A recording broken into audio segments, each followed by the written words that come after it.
Hey race fans, this is Chet Christner with your Comp Cam's top 5 moments on FloRacing from this past week.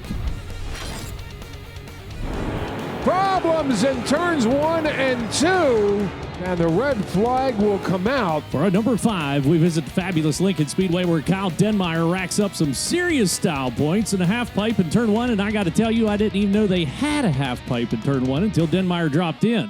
Or off, as the case may be. Oddly enough, no one else wanted a piece of it after they saw that dismount. Later in 410 heat race action, final 2 corners, and Chase Dietz powers past Kyle Moody, clips the tail tank of Conklin, and sends himself into a pirouette of power as he simply throttles up and tries to get back to the line for a transfer spot. Unfortunately, the caution flag had come out.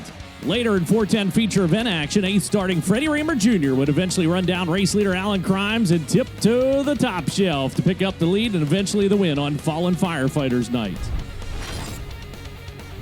Well, he's about to add a feature victory to his resume if he can keep his foot in it, and he does! Corey Day wins at Circle City Raceway.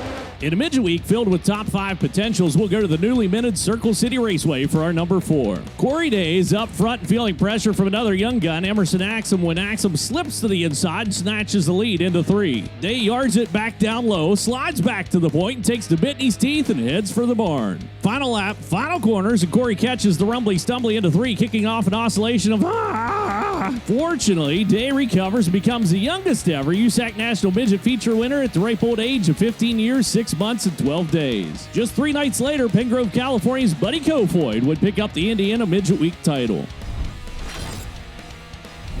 Here comes Cole Duncan down the backstretch, drag race for the lead into turn number 3. Final 2 left-hand turns, Dietrich closes the door. Duncan's got one last charge left at him. Off of turn number 4, it's going to be a drag race. It's Cole Duncan by a nose! What a thriller at Fremont! Another final corner pass is our number 3 as PA Posse invader Danny Dietrichs leading the All-Stars during Ohio Speed Week at Fremont Speedway. Not to be outdone or outrun, Cole Duncan rolls up the sleeves and goes to work, hot on the heels of Dietrich. Top shelf is there, nothing left to do but grip and rip it, and Duncan comes away with the win at the line. I knew as soon as I showed Danny my nose, he'd block that line, and I said, screw it. I hung it out on top, and he raced me clean off the corner. I don't even think we hit wheels. You couldn't have put a piece of paper between his wheel and my wheel in the wall, but man, what a hell of a race.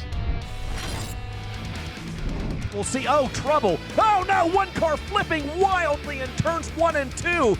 And it's Jason Fager, and the red flag is out. It's the 27th annual Dream at Eldora for our number 2. And in B Scramble action, Jason Fager smokes the spinning wreckage of Kyle Strickler, sending himself in a tumultuous tumble that ends in a steaming pile of well, it's a pile. Fortunately, Fager was able to climb from the carcass. While the removal happened with tow trucks, maybe should have had wheelbarrow for that. In feature event action, the game was afoot as Brandon Overton had it rotating and motivating in the middle of the track, meticulously working his way around Brandon Shepard and taking over the lead on lap 61. Overton would go on to lead the rest of the way and take the $127,000 payday, his first ever at the Dream. It's not over yet. Madden on the outside, and Green is back out. And 2 days later, we travel back in time for our number 1 at the 26th running of the Dream at Eldora Speedway.